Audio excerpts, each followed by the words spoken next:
Hello and welcome back to the channel, and it's 2020, the third day of the year, and we're back to business as usual with the stories involving 50 Cent and Eminem, and also an article that looks to be written by a novice that appeared on one of the LSM hip-hop websites, and we'll be going through that in a bit.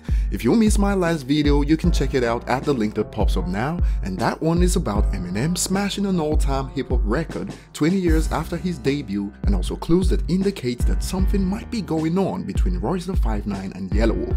Royce is dropping an album soon, so don't be one of those who gets shocked by the lyrics on that one. Check the video out. So today, French Montana's latest post suggests that he's dragged Eminem into his role with 50 Cent, and I did a video on how 50 Cent ended 2019 by throwing some shade at French, and that one looks to be what has led to this. You can catch up with what's been going on at the link that pops up, and to get back at 50, French Montana shared this on Instagram with the caption, "Back to back again, who's that? 59. Couldn't even get a Bugatti after that dinosaur. Look at my dog, K-Slay face, LOL." Now of course French paid off someone to Photoshop this picture, but one thing I want to say that anyone watching this shouldn't forget is simple.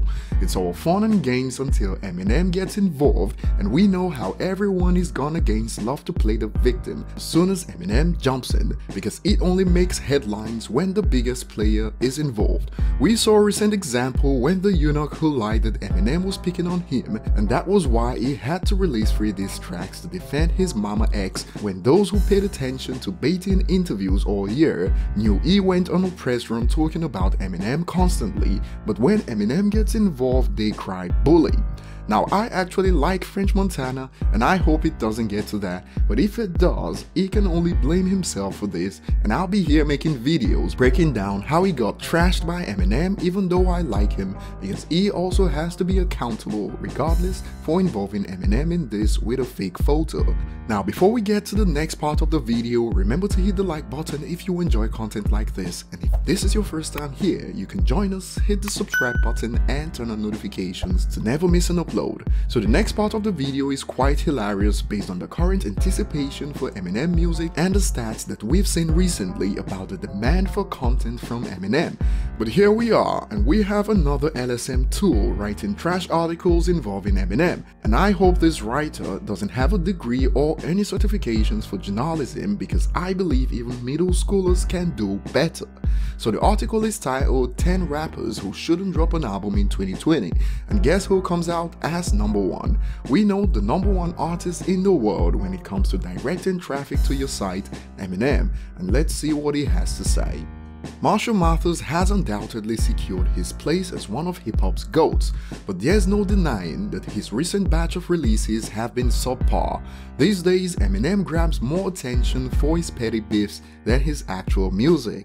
Now the writer states there is no denying that his recent batch of releases have been subpar.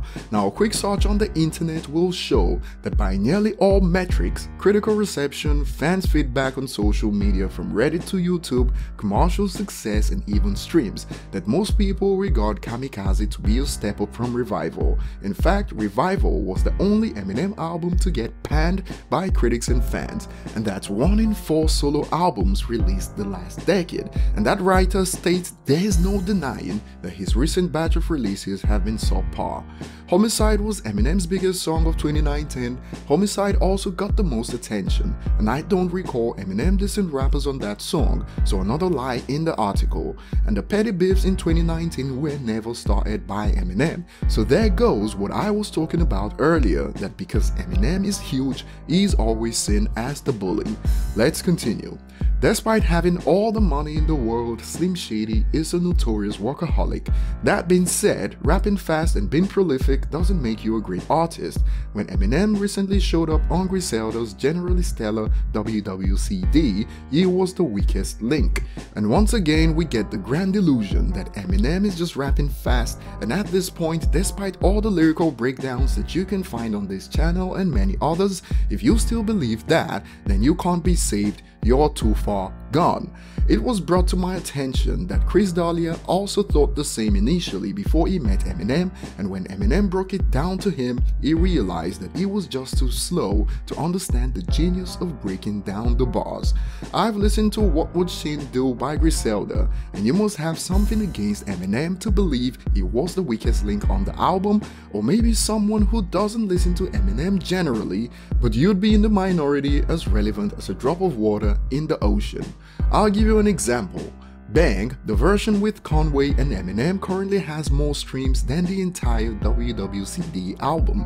This is just a fact, and in my opinion, it's one of the best songs on the album after listening to the album 4 times. So what are your thoughts on the French Montana issue and the article that suggests Eminem should sit out of 2020? Leave your thoughts below, like and subscribe if you haven't, and see you on the next one.